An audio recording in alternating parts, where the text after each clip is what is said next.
One of the big principles that we have at Arcane is to say yes to the player. At the beginning of the game, you're faced with a choice between Corvo or Emily, and then you're faced with a choice of which pathway to take through this crazy non-linear space. Open the window, front door, back door, you know, like down the street, over the rooftop.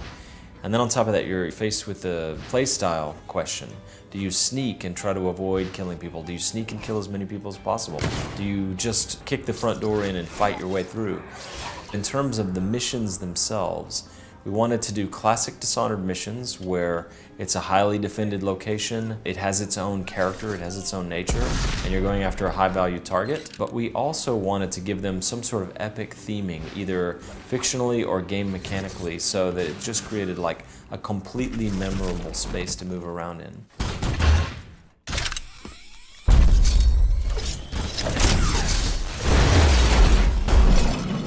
So for example, in Cracking the Slab, which is a level where you have the ability to go back and forth in time. You can literally move back and forth very dynamically between two time periods, the present, when the house is in ruins, or the past, 3 years ago, on the night of a special event, when the house is posh, candles are lit, music is playing, guards are walking around.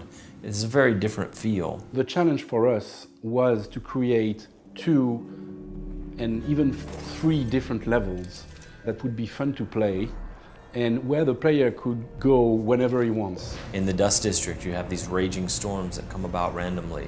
You have 2 targets there, 2 factions with very different ideas about what's better for the future. The other level that is very special in my art is Clockwork Mansion, where the player can change the configuration of each room. Where you could throw levers and move the walls, floor, and ceiling around. You basically reconfigure the house like a Rubik's Cube. So you can do that not only to open up new passages, but also to lock enemies behind walls.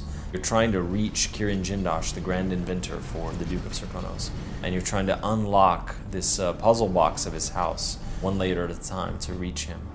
Another one of our very themed levels is the Royal Conservatory. It's like a massive museum with taxidermied animals that kind of gives you a view into like the Victorian idea of natural philosophy and science of the time. It just feels atmospheric and grandiose. What happens when the player's decisions meet this story-rich world is what we call emergent narrative.